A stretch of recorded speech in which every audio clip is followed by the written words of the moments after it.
Hai mă, că e cartea asta, uite cât e de mișto. În sfârșit se vede și Adrian. Cum ești? Ajungem la Ghețar. Cât am Ghețarul. Greu să urci pe chestia asta. Mult mai greu decât pare. Acolo sus se vede deja pasul Ciola. Am ajuns în Ciola Pas. De acolo de sus venim noi. Ce efect interesant cu soarele ăsta în față. Să vedem entuziasmul? Să vă arătăm dezastru de aici din cameră. Acum suntem în curtea cuiva, n-am știut. Mi-am pune păturile la aerisit. Zici că am ajuns pe Marte. Și ne-am mai luat și niște floricele, costă 400 de rupii.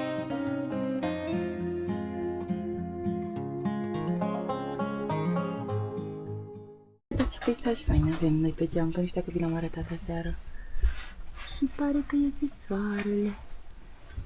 Și aici este curtea logiului în care stăm noi. Dar geamurile au înghețat azi noapte. Mie mi-a fost foarte bine, eu am transpirat în fiecare seară. La Adrian a fost un pic friguț. Dar vreau să zic că ne-au dat o grămadă de păturele. Ia uitați câte păturele. 1, 2, 3. Acum am venit în sala de mese.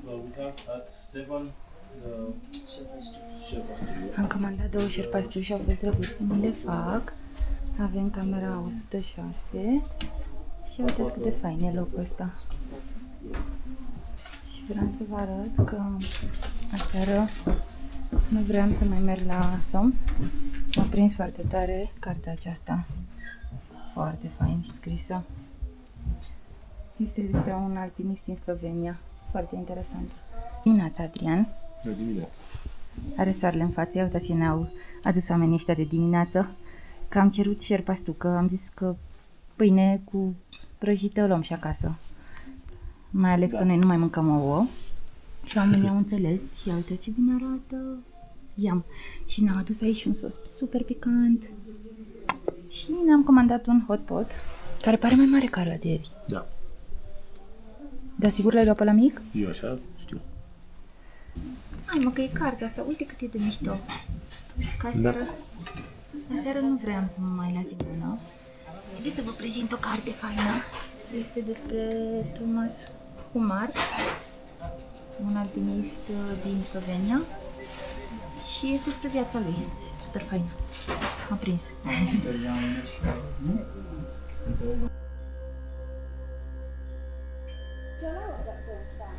Este aproape ora 9, plecăm și noi în traseu. Să vedem care e pasul. We went to the other side. Ah, okay. And now we go to Ciola Pas, but we don't have spice for us.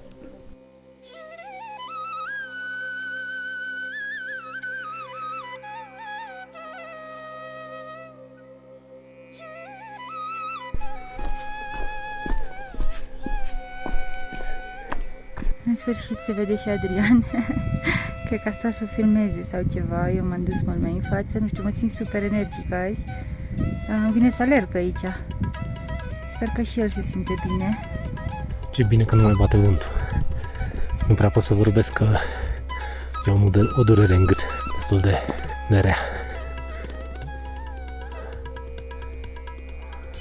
Suntem într-o vale între multe vârfuri. Încă n-am reperat care ar fi Ciola Pas, dar undeva aici în față trebuie să fie. Cum ești? Ziceam că poate mai luăm apă de pe aici, dar e înghețată. Bine că am luat destulă de la cazare. Giulia are cam 1,5 litru, eu am jumătate de litru. Noi văzusem că trecem peste râul ăsta, dar am știut că este înghețat. Oho, și e înghețat bine. Oh, nu e chiar atât de bine. Oh. Am băgat puțin piciorul acolo. Hai că am super energie, mă întorc. Du-te. E super fain aici. Bravo. Da.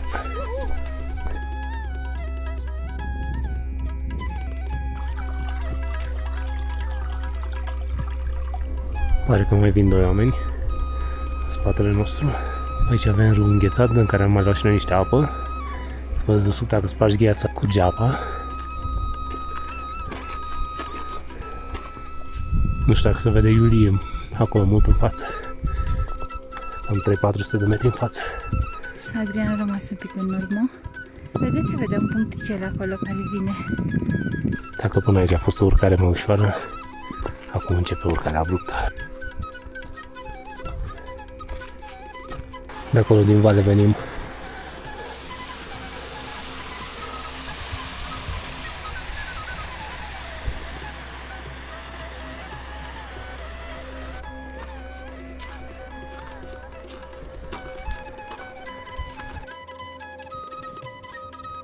Am mai filtrat un pic de apă, că aici cred că ultima dată când trecem peste râulețul ăsta, Julie mai în față mă așteaptă. Trebuie să urcăm tot bolovanul ăsta mare din față și pe urmă să mergem spre pas.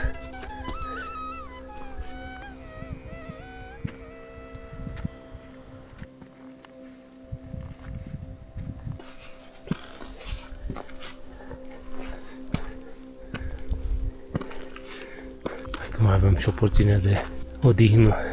A fost o urcare abruptă acolo. Nu știu, am urcat vreo 50-70 de metri pieptiși și s-a simțit. La altitudinea asta deja suntem la 5100 de metri. Și uite, puteam să mai luăm apă și de aici. Nu știu, când intersectăm din nou cu râul ăsta.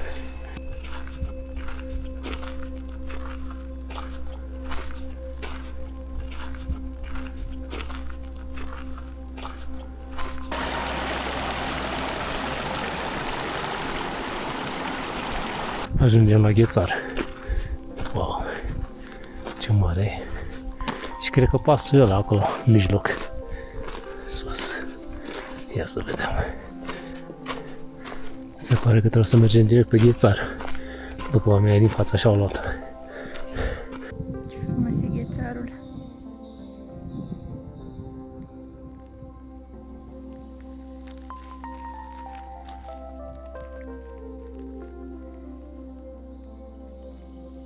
Și în spate lăsăm placul și munții și vine Adrian.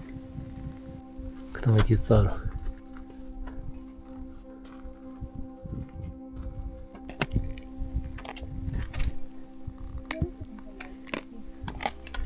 Greu să urci pe chestia asta, mult mai greu decât pare, pentru că este înghețată foarte tare zăpada asta, nu poți să mergi pe ea. Alunești, trebuie să mergem prin valea asta formată. Și asta este gheață, adică nu știu câte, o să fie minus 10 grade afară.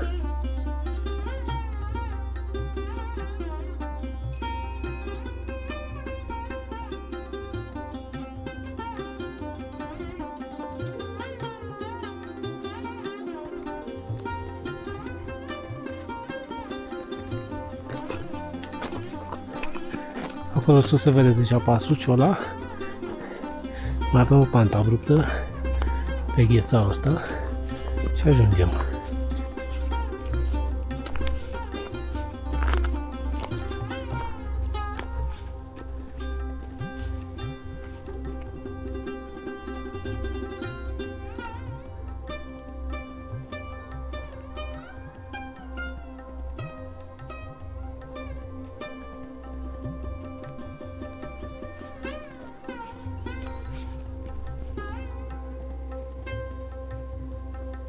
Aproape gata Ghețarul. Se vede acolo sus pasul. Am avut parte de multă zăpadă cu Ghețarul ăsta. Tot urcăm de vreo oră și este destul de abrupt, deși poate nu pare pe filmare.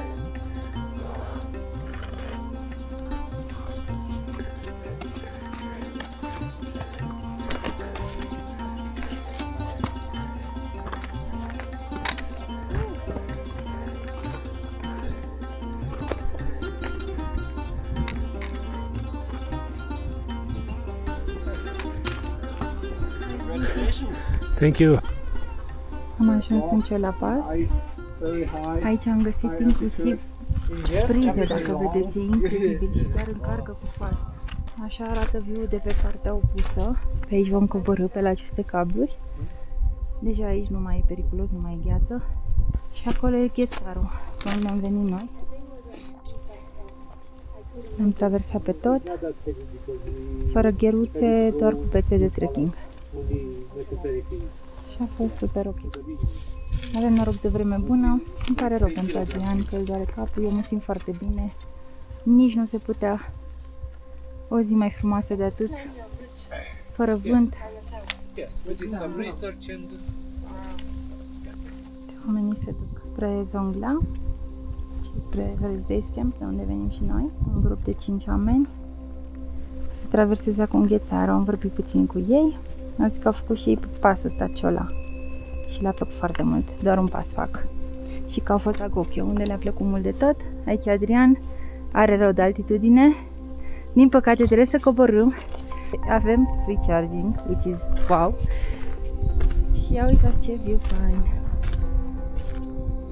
pe care o să-l mai tot filmăm probabil pe coborâre. Avem o coborâre destul de abruptă aici, din acest pas, și să vedeți jos acolo în Vale Poteca. Lui Adrian este foarte rău de altitudine, acum sper să simtă mai bine că începem să coborâm. Și uitați ce frumos e și pe partea aceasta. Și am prins eu asta perfect, e incredibil că doamne norocos sunt. Ieri n-a fost frig, dar astăzi nu. Astăzi a fost perfect. Cred că am stat o oră în Ciola Pas. Și ne-am încărcat și dispozitivele.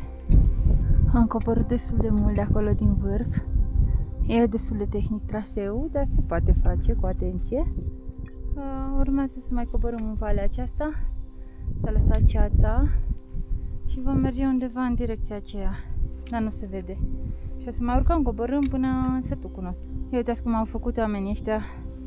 Uneori au făcut și drept de aici ca să te ajute. Ia uitați, parcă aș fi, bine să mai mișcă unele, parcă aș fi acasă. Ce vrem noi să transmitem e să nu fiți descurajați și dacă chiar vă doriți să veniți, se poate. Se poate și fără ghid, dacă vă organizați. Și sfatul nostru este să vă luați mai multe zile, pentru că nu știți cum reacționați la altitudine, dacă n-ați mai fost în Nepal, că e total diferit de alți munți.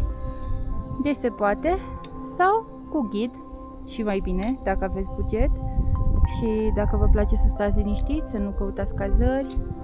Ghizii de aici sunt foarte calzi și chiar și noi, care nu avem ghid, și dacă îi întrebăm ceva, ajută fără nicio problemă. Hai că aproape am ajuns la bază, tot coborâm foarte abrupt de vreo, nu știu, 30 de minute, 40, 45, nu știu. A fost o chestie foarte abruptă. De acolo de sus venim noi, tot în zigzaguri. Ne gândeam noi așa că e mai bine în sensul în care l-am făcut noi, pentru că dacă vii în sensul ăsta altul ai foarte mult de urcat. Ghețarul este doar pe partea cealaltă. Aici am avut doar stânci și mici porțiuni de zăpadă din asta cu gheață care le-am putut ocoli. Sunt și foarte multe cabluri puse de ei, marcajul e foarte bun, sunt tot pe ăștia galbeni, n-ai cum să te încurci nici dacă e ceață. Și acum mergem spre Dranag, sper că așa se numește orășelul ăla. Da, avem niște dealuri de astea de trecut, urși-cobori. Ne-am obișnuit în Himalaya, niciodată nu e plat. E numai în valuri. Wow! Uitați-vă un pic ce munți!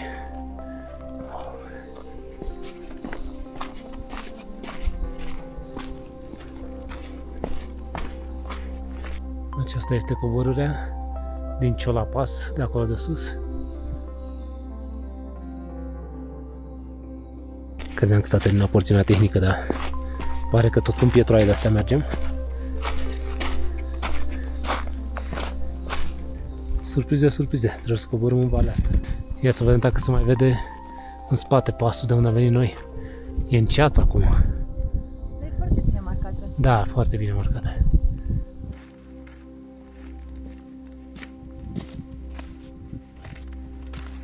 Ce interesant să vede soarele sus acolo peste dealul ăla. Mergem pe traseu? Da. Hai afară la zăpadă.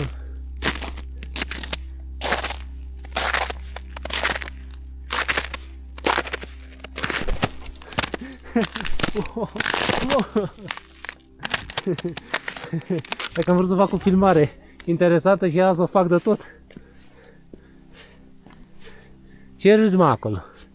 Îți de mine ai fi vrut să cade acolo, să vă vezi craci în sus. Eu colesc așa de fraieră. Oricum e clar că mai e o oră până la cazare. Da. Că ziceau că faci 6 ore până la cazare. Step into the light. Ce efect interesant cu soarele ăsta în față. Și cu bolovanul. Hai chiar o să zică Iulie că eu doar mă plâng. Da, am urcat nene aici. Din valea asta.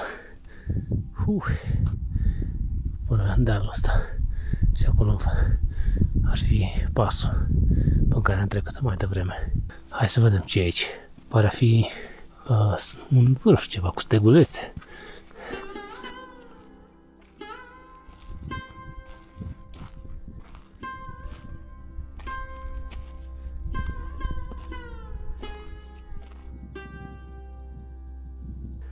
E bine cu ceața asta că măcar nu mai vedem ce urcări vin în fața noastră. Am tot coborât foarte mult de acolo, din vârful ăla. Speranța mai e că o să tot coborâm până la cazare, dar acum ne-a obișnuit muntele ăsta. Uite, și aici un cămărâu. Deci pe bucata asta de astăzi am găsit foarte multă apă. Dacă avem filtru, e super simplu. O să pleci doar cu 1 litru de apă.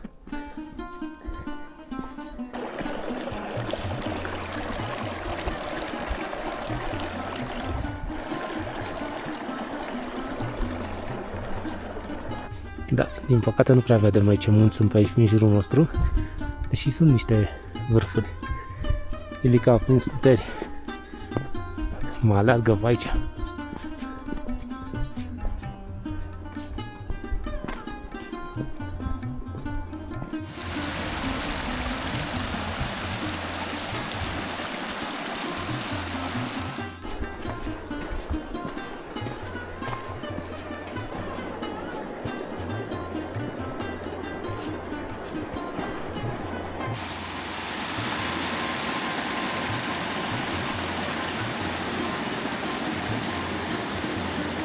Să vedeți și satul acolo în vale, unde trebuie să ajungem noi astăzi. A început ușor să ningă, dar foarte câțiva fulgi așa.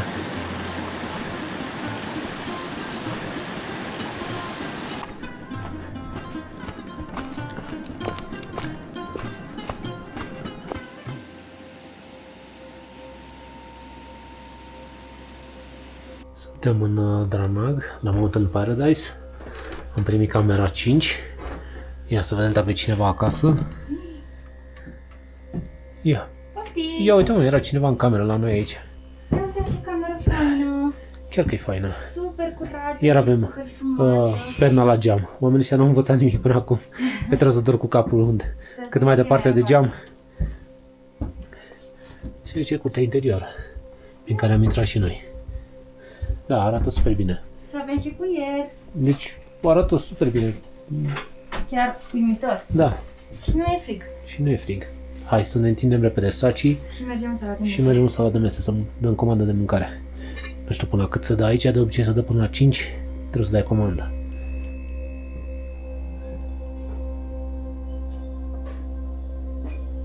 A venit și comanda noastră de ginger tea. Super bun.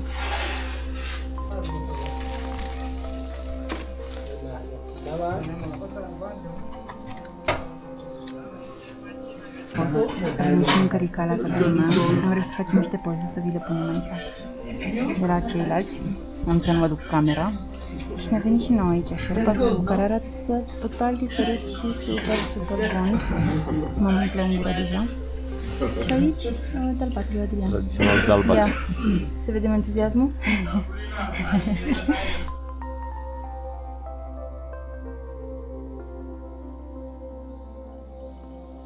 Vă arătăm dezastru de la noi de aici din cameră. Aici avem și o serie de chiloți la alternat, la uscat, la aerisit. Ia să vedem. Am avut geam termopan care nu se mai deschide, a înghețat. Vreau să vă arăt cum se vede pe geam, dar hai că se deschide asta. Aveam aici vedere în curte și munțișorii pe care noi ieri nu-i vedeam pentru că era ceață. Pare încă o zi senină și frumoasă. Vedem cum va fi mai încolo. A venit și micul dejun. Eu am niște cartofi cu legume, o chestie, Da, la consistent de data asta cu dejun. iar Julie are șerpastu. Iar după cât abur iese din ele, vă dați seama cât de frig este aici. Nu, iese și de la noi. Da.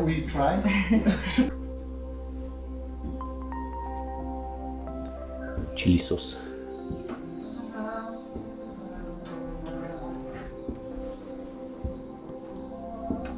Hello, namaste. Hello Ram, namaste. Namaste. I do introduce by myself. I'm from Nepal. I'm trekking guide. I do by myself my own company. I have been for this job 22 years before. Wow. And now I starting by myself for the new company. I do a lot of trekking guiding here. That's my company. It's a mount. Yeah, Nature Straight Mountain Wow. Adventure. Yeah, then Yeah, Friends, we've met Ram yeah. last night near the fire. He has a very interesting client from Ireland, yeah. and he's very happy with his guide. And we had a lovely conversation, and we want to promote him because I think he deserves, and he has a very nice story. Thank you so much. Yeah, who wanted to contact me, I can, if possible, to I will be available to guide. If not, I can do organize for the trip. I have so many like a teamwork. I can help for the send to some other clients for my friend's guide.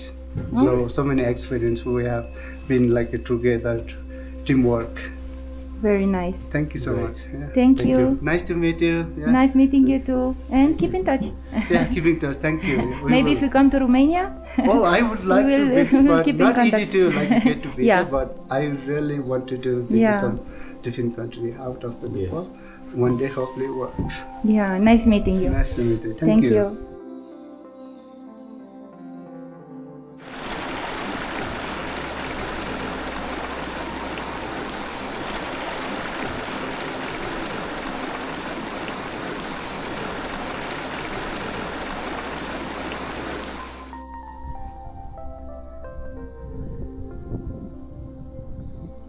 Uite-i acolo. Știi ce aleargă nebunul? Unde se duce el? Acum suntem în curtea cuiva, n-am știut. Ce faină e căsuța. Ce tare e. Hai că ieșim din sat. Mi-am pune păturile la aerisit. Ce fain. Și azi mergem spre Gochio. Cât de frumos. Atăciul. Frumoase sunt căsuțele.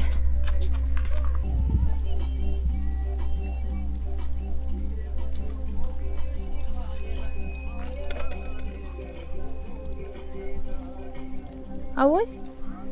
Luăm și noi niște apă de la omul ăsta de aici?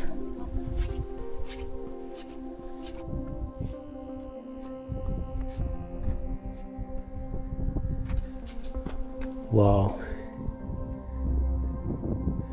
Zici că am ajuns pe Marte. Asta e traseul. Așa că aveți grijă cu coborâți pe aici. E bine să aveți un băț. Avem noi. Că te duci. Te duci, da.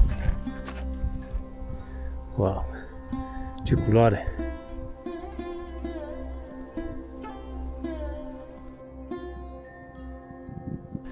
Coborâm spre Ghețar. Să vedem cum îl trecem. Partea alta trebuie să fie Gochio după el. Deja am auzit niște căderi aici de pietre și desprindere de gheață. E foarte interesant peisajul. Zici că ești pe altă planetă. E cu totul diferit de tot ce am văzut până acum. Iar coborârea asta este destul de periculoasă pe ea. E doar un nisip așa pe jos, care mai alunecă. Am eu și un băț aici, dar când filmez nu prea îl folosesc. Pe dedesubt este gheață. Traversăm un ghețar. Foarte interesantă experiența. Din când în când mai auzi așa cum se desprinde câte o bucată de gheață sau cum mai cad bolovani din ăștia din laterale.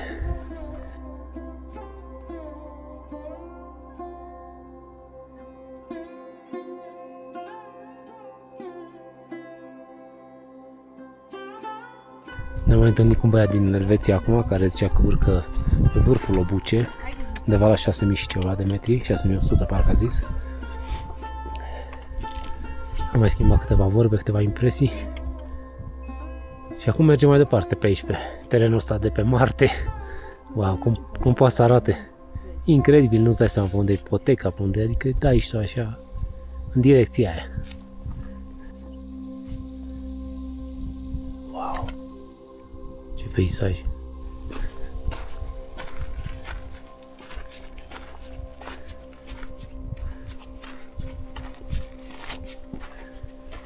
Hai că ne-am pierdut un pic pe aici. Mersesem până pe vârful ăla și era un dead end acolo. Nu știu de ce, pentru că era potecă făcută până acolo, dar probabil cum au căzut pietrele s-a modificat și trebuie să ne întoarcem. Și am găsit aici o altă potecuță, dar e foarte abruptă și periculoasă. Iar imediat după noi aici este Mare Hău, spre celălalt lac.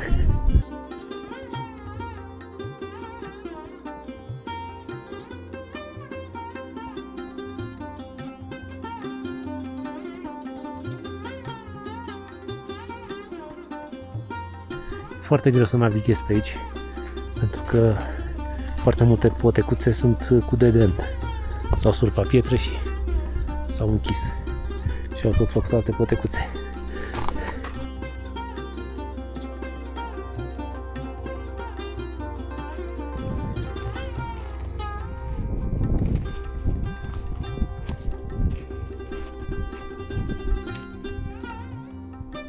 Ai grijă!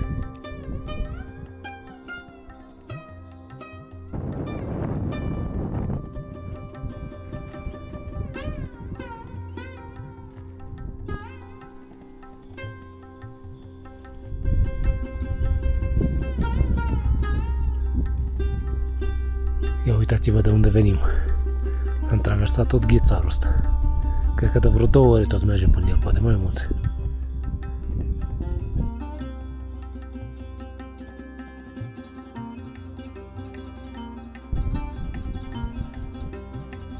Mai avem puțin până în culme.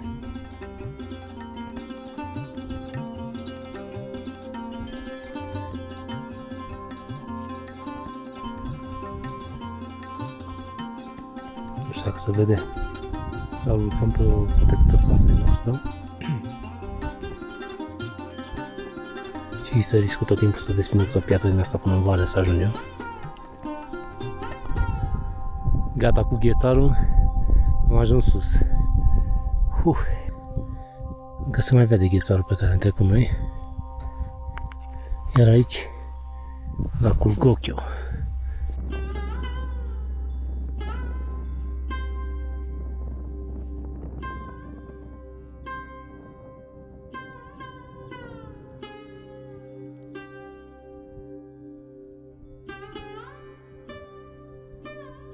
Destul de mare Gokyo. Asta în fața aici este vârful Gokyo-ri, iar pe acolo se vede poteca pe care o să urcăm mâine spre pasul ăla, range-ul ăla. E ceva de urcat. Iar lacul ăsta e incredibil. Nu știu cum să vadă pe filmare, dar în realitate e wow.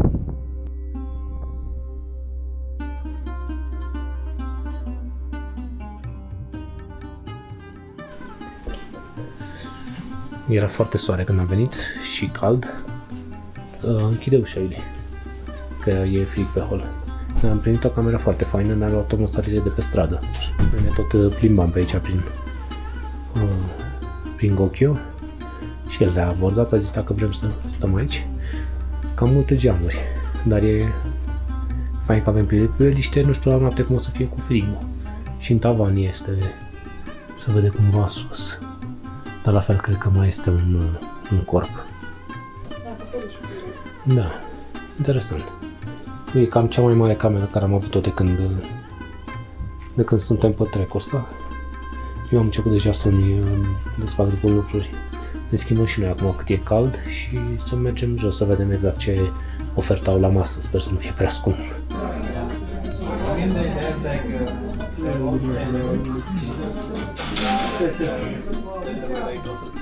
Și ne-am mai luat și niște floricele, costă 400 de rupii, adică 4 ori 3, 12, 15 lei, ceva. 15 lei, da.